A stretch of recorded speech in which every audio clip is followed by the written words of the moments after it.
Welcome to the Prop Market. I'm your host, the Prop King, and today I have my 2025 college football quarterfinal playoff picks.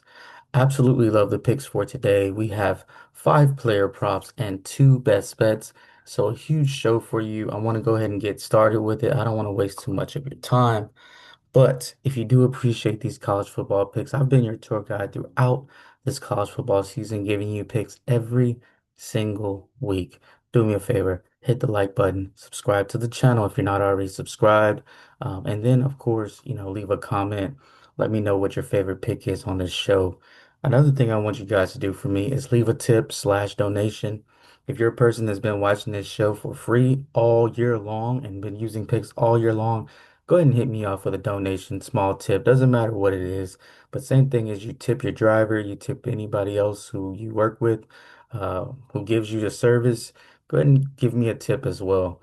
It's not absolutely easy to do these picks. It takes a lot of time, research, and all those type of things. With that being said, let's get to these picks today. I absolutely love them. I'm going to be betting heavy, especially on my best bets. Also, the props can go here and there, but I'm going to be betting heavy. I'm going to be honest with you. Got a whole year of data. I absolutely love it. Let's get started. First pick, Cameron Dickey of Texas Tech. 22 average, 2025 average rushing yards, 84. Projected rushing yards, 72.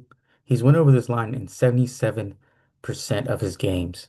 So high over percentage, 10 out of 13 games, he's been over this line. Oregon is the middle of the road in the Big Ten versus the run, giving up 113 yards a game. As I mentioned, over in his last five, so been good. Over 10 out of 13. With this line, he's absolutely killed it. He's a downhill runner with a lot of speed. So he's the type of guy he can break a 25, 30-yard run at any time. Um, should get 100, should get anywhere between 17 carries a game. I believe he gets close to 100 yards in this one. I don't love Texas Tech's quarterback. I think he's going to be forced to, feed Dickey the football. And if you do like his rush and receiving yards, I understand that as well because I think he'll be a check down guy, but I think they use the other running back more for receptions. I think Cameron Dickey comes out. I think he gets, two or three explosive runs along with another seven or eight, downhill 10, 8, 9 yard runs. Give me the over 64.5 rushing yards. I think he absolutely kills this line. I like Texas Tech's offensive line, and I think they will overpower Oregon's defensive line. Second pick, Carson Beck. Did pick him last show and he did not cash out, but now I'm coming back with him again. It's not a great matchup. I'll be first to say it. Average passing yards 244, projected 221. 50-yard discount from his average though. So whenever you're getting that much of a discount, you absolutely love it. He's been over this line 10 out of 13 games as well for a 77% hit rate. And he's coming off a bad game, which, the Miami offense looked really bad. Offensively, they couldn't do much, but they were able to squeak by a win versus Texas A&M. And now I expect them to spend a lot of time in these off days to figure out ways to make this passing game better. Um, he's a natural thrower of the football. He's really good at, getting people in stride. Um, it's his fifth year in college football, so a lot of experience. As I said, he's got a huge discount on his average. I think they will be playing from behind, so it's a positive game script for his throwing the football. So give me the over 192.5 passing yards for Carson Beck.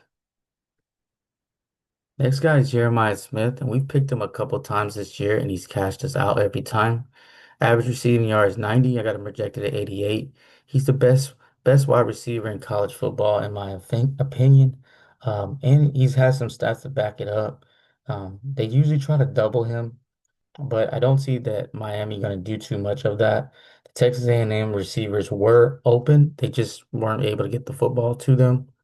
And this guy is super electric. Um, and Texas A&M, by the way, they actually moved the football. It was the scoring that was the struggle for them. In big games, they looked to get him the ball even more, and this couldn't get any bigger for them. Playing his hometown team, being from Miami. So, there you have that too. And honestly, I think Ohio State's gonna struggle to run the football at times. I do like Bo Jackson, the running back that's come in, but I do think Miami's main thing is they're going to try to stop the run. I do not love Ohio State's quarterback, I will say that, but I think he's smart enough to give it to Jeremiah Smith a lot of times. I see him getting, 10 plus targets in this game. Give me the over 82.5 receiving yards for Jeremiah Smith. Next pick, Dante Moore of Oregon. Average passing yards 234, projected at 244 over in his last four games, and he's been on a tear. Had a really good game in the first round game, 313, and was very efficient. Set 19 for 27 for 70%. So he absolutely looked great versus James Madison. Obviously, this is a step up, but he even for the season, he's been 72 completion percentage, so high percentage completion rate. Weather is not going to be a factor here. He cleared 8 out of 13 games at 62%. The over-under is set at 52. And I don't think Oregon will be able to run against the best rush defense in college football. It's going to be a struggle. I'm sorry, in the Big 12. It's going to be a struggle. The Red Raiders only allowing 70 yards on the ground, and they might be the best rushing defense in college football. So I do see Dante Moore having to make plays with his arm, and I think he will. I trust him over the other quarterback a lot more. So with that being said, give me the over 229.5 passing yards for Dante Moore. Last but not least, we're going to a kicking prop. Should have hit last time, but we got screwed out. Guy missed two, very makeable kicks, and I guess you probably say that's college football, but he was actually the Luke Groza Award winner.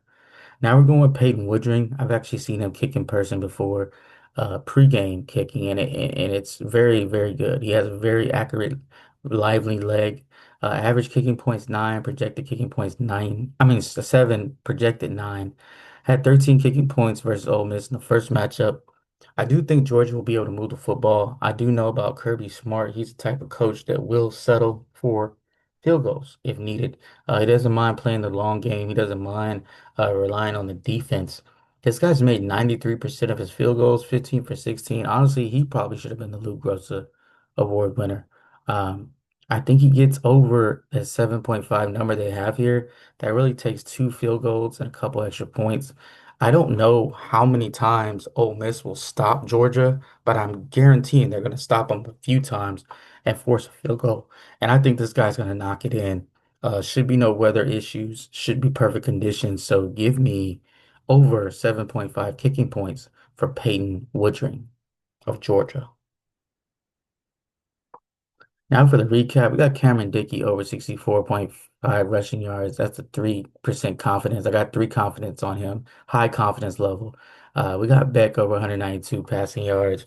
Jeremiah Smith over 82.5 receiving yards. Only reason why it's 1 confidence level is because receivers require so much of everyone else for them to be able to be successful. It's not him, it's the quarterback, it's the line, it's the game script. So we got a lot of things involved, but I still like that number for him. Dante Moore over 229 passing yards. That's 2 confidence level. And then Peyton Woodring over 7.5 kicking points. Now for our best bets, we went 2-0 in our first round. Now I'm going to go 2-0 again. I like Oregon plus 1.5 here. I got a 2% confidence level, although I do think Texas Tech will be able to run the football. I do not trust their quarterback at all. I think he's going to struggle. I think he's going to get sacked a lot, possibly throw some picks. And I don't think this Texas Tech defense will be able to hang with this Oregon offense as you think they will. Also, I do think Oregon will squeak out this win. Tech, they have, their if you look at their strength of schedule, it's not very good. They haven't played too many good teams. Oregon, you could probably say the same for them, but with Oregon, I just think they're the more talented team. Power rankings higher. Give me Oregon plus 1.5. And then next, Alabama versus Indiana. Give me Alabama plus 7. I just feel like Alabama, Indiana, it's been a great year. It's been a great 2 years. And I'm not saying they're not really good, but you just don't come out of nowhere and beat Alabama by 7. Alabama, got to remember, they're still, 5 stars up and down this roster. They're the more talented team if you talk about, rankings. I do not think Indiana's quarterback is very good. I'm not saying he's bad. He's a Heisman Trophy winner, of course. I'm not saying he's not good at all, but I don't think he's great. I think this Alabama defense is going to tear him up. He squeaked by on Ohio State because the defense was doing really well. And I think Indiana defense is solid, but I think Alabama will be able to score on this defense.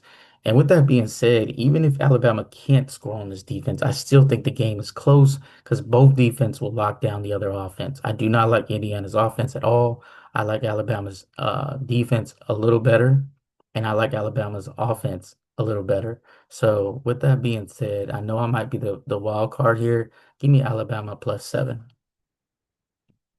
If you found this information useful, go ahead and hit that like button, comment, and then subscribe to my channel. And then tip, of course, once again, giving out free picks, donations are, welcome. It doesn't cost you a lot, doesn't take a lot of time. So go ahead and leave a donation if you can.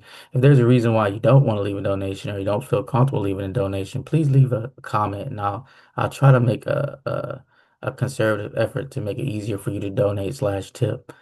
And with all that being said, keep what you like, leave what you don't, and let's cash.